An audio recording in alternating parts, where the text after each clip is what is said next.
નમસ્કાર વિદ્યાર્થી મિત્રો, આજે આપણે એલસીઆર શ્રેણી પરિપથ અને અનુનાદ પર આધારિત એમસીક્યુ છે એ સોલ્વ કરીશું. MCQ number 40.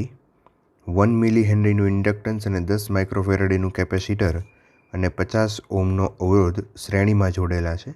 ઇન્ડક્ટર અને કેપેસિટરનો રિએક્ટન્સ સમાન છે. બેમાંથી એકનો રિએક્ટન્સ કેટલો છે એ મેળવવાનો છે. મિત્રો આપણે અહીંયા XL is equal two XC આપેલું છે. ઇન્ડક્ટર અને કેપેસિટરનો રિએક્ટન્સ સમાન છે. XL અને XC સમાન હોય તો આ અનુનાદની પરિસ્થિતિ છે. અનુનાદ વખતે આવૃત્તિ છે 1/f is equal two 1/2π √LC હોય. હવે XL is equal to 2πfL. એફની વેલ્યુ અહીંયા મૂકીએ તો 2πL એમનેમ અને એફની વેલ્યુ છે 1/2π √LC. પછી અહીંયા 2π કેન્સલ થઈ જશે અને XL ઇઝ ઇક્વલ ટુ આવશે √L કેન્સલ થઈ જશે અને છેદમાં આવશે C. √L અને C છે. ઇન્ડક્ટન્સની વેલ્યુ આપણને આપી છે 1 મિલી હેનરી, સો 10⁻³ અને કેપેસિટન્સ આપ્યું છે 10 માઇક્રોફેરાડે 10⁻⁶. ઓકે, ચાલો તો અહીંયા સિમ્પલી તમે આને સાદરૂપ આપશો ઇન્ટુ અહીંયા 10 આવશે. તો સાદરૂપ આપશો એટલે આનો આન્સર આવશે 10 ઓહમ. MCQ number 41. LC અને R ભૌતિક રાશિ અનુક્રમે ઇન્ડક્ટન્સ, કેપેસિટન્સ અને અવરોધ દર્શાવે છે. આ જોડાણને દર્શાવતું આવૃત્તિનું પરિમાણ કેટલું હશે? તો અહીંયા આવૃત્તિ 1/√LC એ આવૃત્તિનું પરિમાણ છે. તો અહીંયા LC⁻⁻² અથવા તો 1/√LC. તો આ છે એનો આન્સર આવશે.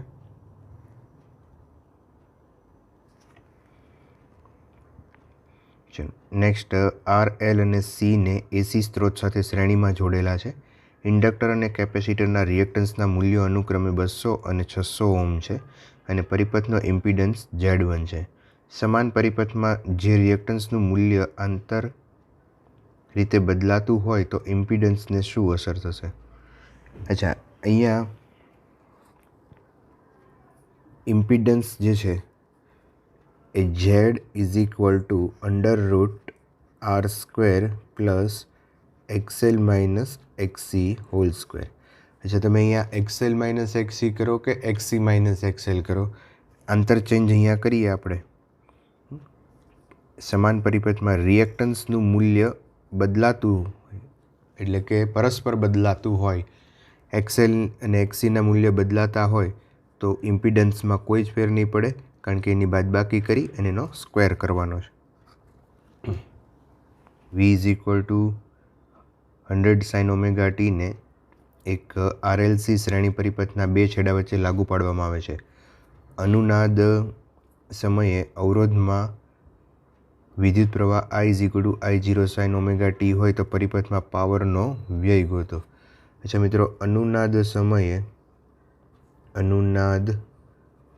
સમયે I0 is equal two V0/mod Z, but mod Zની જગ્યાએ અવરોધ લેશું, ઇમ્પિડન્સ જે છે એ કેન્સલ થઈ જશે.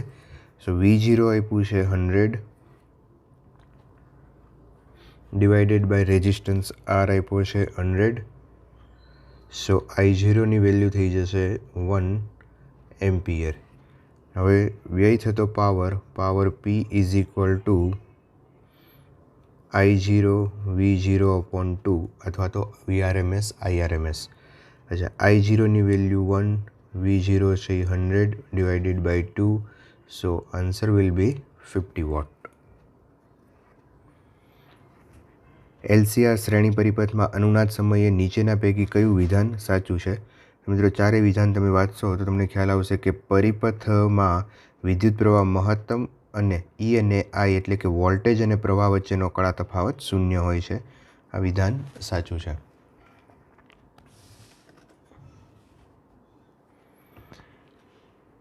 અવરોધ આર અને ઇન્ડક્ટન્સ એલ ઓલ્ટરનેટિંગ વોલ્ટેજ સાથે શ્રેણીમાં જોડાયેલા છે. જો અવરોધના બે છેડા વચ્ચે વિદ્યુત સ્થિતિમાનનો તફાવત 200 વોલ્ટ હોય અને ઇન્ડક્ટરના બે છેડા વચ્ચે સ્થિતિમાન 150 વોલ્ટ હોય તો લાગુ પાડેલ વોલ્ટેજ કેટલા હશે? અચ્છા, અહીંયા વોલ્ટેજ માટેનું સમીકરણ છે V ઇઝ ઇક્વલ ટુ આ LR પરિપથ છે.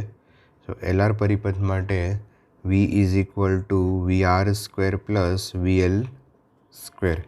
અહીંયા લાગુ પડેલ વોલ્ટેજ ગોતવા છે તો VR square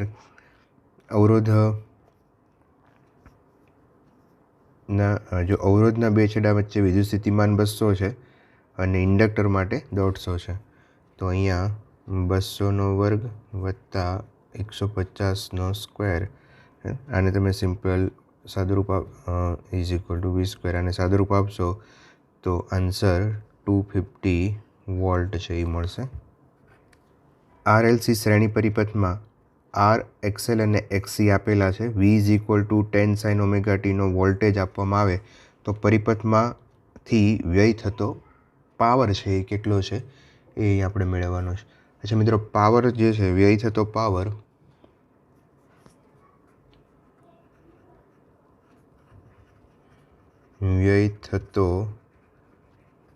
power P is equal two formula છે આપણી પાસે VRMS IRMS cos ડેલ્ટા અથવા તો phi.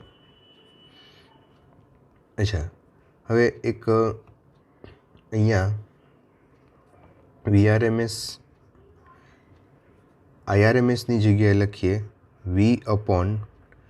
VRMS upon mode Z અને કોસ ડેલ્ટાની જગ્યાએ લખીએ R અપોન Z. ચલો, મોડ Z છે એ આપણને આપેલું છે અને અહીંયા એક વસ્તુ તમે જોઈ શકો છો કે એક્સએલ અને એક્સસી બંને સરખા છે. તો એક્સએલ અને એક્સસી સરખા હોય તો Z is equal two R થઈ જાય. અહીં XL is equal two XC હોવાથી Z is equal two R થાય. સો આ બંને કેન્સલ થઈ જશે. ફાઇનલી અહીંયા વી સ્ક્વેર અપોન આર, આ પાવર વ્યય અહીંયા આ રીતે લખી શકીએ. વી સ્ક્વેર એટલે VRMS square upon R.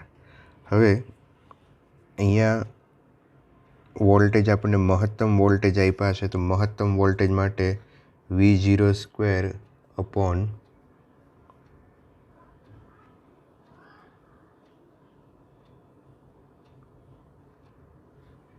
2 into R.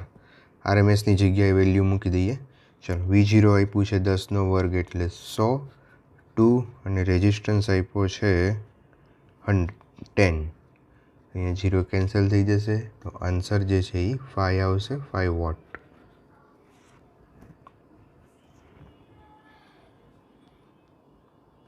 Next 48 લઈએ. વિદ્યુત પંખાની મોટરનું આત્મપ્રેરકત્વ 10 હેનરી છે. 50 હર્ટ્ઝ આવૃત્તિએ મહત્તમ પાવર આપવામાં આવે છે તો તે કેટલા મૂલ્યના કેપેસિટન્સ સાથે જોડાયેલું હશે? અચ્છા મિત્રો, અહીંયા તમને હિન્ટ આપું, F is equal two 1/2π√LC આ ફોર્મ્યુલાનો યુઝ કરી અને તમે એનું કેપેસિટન્સ છે એ મેળવી શકશો. અચ્છા, આ ફોર્મ્યુલા શું કામ વાપર્યું આપણે? તો અહીંયા લખ્યું છે મહત્તમ પાવર. મહત્તમ પાવર અનુનાદ વખતે હોય. અનુનાદની જ્યારે સ્થિતિ થાય ત્યારે પાવર છે એ મહત્તમ હોય. માટે આ ફોર્મ્યુલાથી આપણે કેપેસિટન્સ છે એ મેળવી શકશું અને કેપેસિટન્સની વેલ્યુ છે એ 10⁻⁶ આવશે. RLC શ્રેણી અનુનાદ પરિપથમાં જો L 25% જેટલો વધે અને C 20% જેટલો ઘટે તો અનુનાદ આવૃત્તિ શું હશે? મિત્રો, અનુનાદ આવૃત્તિ વખતે અથવા તો અનુનાદ વખતે XL બરાબર XC હોય છે અને આ બંને એકબીજાની અસર છે એ નાબૂદ કરતા હોય છે. તો પરિપથમાં XL અને XCનું ઇમ્પોર્ટન્સ હોતું નથી તો અનુનાદ આવૃત્તિ બદલાશે નહીં. અહીંયા બદલાતી નથી એવું આવશે. ક્યુ ફેક્ટરનું મૂલ્ય સીધું સૂત્ર છે ω/L/R. જો આરનું મૂલ્ય બદલવામાં આવે, અહીંયા આરનું મૂલ્ય બદલવામાં આવે તો જુદા ઓપ્શન આપણને આપ્યા છે કે અહીંયા આરનું મૂલ્ય જો બદલવામાં આવે તો એનો આન્સર આવશે એલસીના જોડાણના બે છેડા વચ્ચેનો વોલ્ટેજ સમાન રહે. આરનું મૂલ્ય બદલાવશો તો આના વોલ્ટેજમાં કોઈ ફેર પડશે નહીં. વોલ્ટેજ જે બદલાશે એ આરના બે છેડા વચ્ચે બદલાશે, બરાબર. પ્રવાહ બદલાશે, પણ અહીંયા આ બંને 10 વોલ્ટ આપ્યા છે તો એલ અને સી જોડાણના બે છેડા વચ્ચેનો વોલ્ટેજ બદલાશે નહીં. એલસીઆર શ્રેણી પરિપથમાં અવરોધ, ઇન્ડક્ટર અને વોલ્ટેજ કેપેસિટરના બે છેડા વચ્ચેનો વોલ્ટેજ અનુક્રમે 1 વોલ્ટ, ઇન્ડક્ટર માટે 3 વોલ્ટ અને કેપેસિટર માટે 2 વોલ્ટ છે. તો ટી ક્ષણે સ્ત્રોત voltage V = V0 sin ωt સૂત્રથી આપી શકાય છે. તે પરિપથમાં વિદ્યુત પ્રવાહ ખાલી જગ્યા હશે. અચ્છા, તો ફર્સ્ટ ઓફ ઓલ મિત્રો આપણે અહીંયા એલસીઆર પરિપથ છે એટલે કળા તફાવત આપણે પહેલાં મેળવી લઈએ. તો tan phi = XL - XC upon R. XLની જગ્યાએ હું અહીંયા લખું છું VL - VC upon VR. So VL and VC, VL આ રેઝિસ્ટન્સ માટે છે, આ ઇન્ડક્ટર માટે છે અને કેપેસિટર માટે. VL અને VC બેમાંથી ત્રણમાંથી અહીંયા 2 જાય એટલે 1 રહેશે અને અવરોધ પણ 1 વોલ્ટ આપ્યો છે તો અહીંયા 1. સો phi = π/4 આવશે. અચ્છા, અહીંયા તમે જોઈ શકો છો કે ઇન્ડક્ટરની વેલ્યુ છે એ વધારે છે, કેપેસિટર્સની વેલ્યુ છે એ ઓછી છે. તો અહીંયા -π/4 આવશે. તો I = V0ની જગ્યાએ લખશું I0 cos ωt -π/2. આ π/4 એ પરિપથના પ્રવાહનું સમીકરણ બનશે. એસી પરિપથમાં આવૃત્તિના વધારા સાથે ઇમ્પિડન્સ ઘટે છે તે પરિપથ પાસે ખાલી જગ્યા હોવાનું સૂચવે છે. અચ્છા, તો અહીંયા મિત્રો ફોર્મ્યુલા જે છે ઇમ્પિડન્સ Z = √R² પ્લસ અહીંયા X, કોઈ એક રિએક્ટન્સ લઈએ તો અહીંયા ઓમેગા છે એ વધે છે તો XC છે, આપણે ખ્યાલ છે કે જો ઓમેગા વધે તો XC છે એ ઘટે અને પરિણામે ઇમ્પિડન્સ છે એ ઘટે. માટે અવરોધ અને કેપેસિટન્સનો આ પરિપથ છે એ હોવો જોઈએ. એલસીઆર પરિપથમાં અવરોધના છેડે વોલ્ટેજ અને પ્રવાહ આપણે અહીંયા એલસીઆર પરિપથ આપેલો છે અને એલસીઆર પરિપથ સાથે જે વોલ્ટેજ જોડેલા છે 100 વોલ્ટ અને 50 હર્ટ્ઝ આપેલા છે. તો વોલ્ટેજ અને પ્રવાહ કેટલા હશે એ આપણને પૂછેલું છે. તો મિત્રો અહીંયા જોઈ શકો છો કે VL અને VC એટલે કે અહીંયા XL અને XC VL અને VL = VC છે. બંનેના વોલ્ટેજ છે એ સમાન છે. અચ્છા, બેયના વોલ્ટેજ સમાન હશે તો XL = XC લઈ શકશું આપણે, કારણ કે બે શ્રેણી પરિપથ છે તો પ્રવાહ તો બંનેમાં સમાન હશે. પ્રવાહ સમાન છે, વોલ્ટેજ સમાન છે તો બંનેના રિએક્ટન્સ પણ સમાન હોય. તો અહીંયા પ્રવાહ I = V/R, voltage 100, resistance 50. So 2 ampere એ આપણને વોલ્ટેજ મળશે. અને મિત્રો અહીંયા જે વોલ્ટેજ છે એ 100 વોલ્ટ છે, આ બે એકબીજાની અસર કેન્સલ કરશે એટલે બધા વોલ્ટેજ અહીંયા ડ્રોપ થશે. તો 100 વોલ્ટ અને 2 એમ્પિયર કરંટ છે એ મળશે. એલસીઆર પરિપથમાં અવરોધ, ઇન્ડક્ટર અને કેપેસિટરના બે છેડા વચ્ચે વોલ્ટેજ 40, 30 અને 60 વોલ્ટ હોય તો મુખ્ય સ્ત્રોતના બે છેડા વચ્ચે વોલ્ટેજ શું હશે? તો ફોર્મ્યુલા મિત્રો આપણે આના ઉપરથી કેલ્ક્યુલેટ કરી શકશું. V² = VR² plus VL - VC હોલ². આ ફોર્મ્યુલાનો યુઝ કરી અને તમે ગણી શકશો. એલસીઆર શ્રેણી પરિપથમાં LC અને Rની વેલ્યુ આપેલી છે અને એને 500/π હર્ટ્ઝની આવૃત્તિના અલ્ટ્રા ટ્રેનિંગ વિદ્યુત પ્રવાહ માટે ઇમ્પિડન્સ છે એ કેટલો હશે.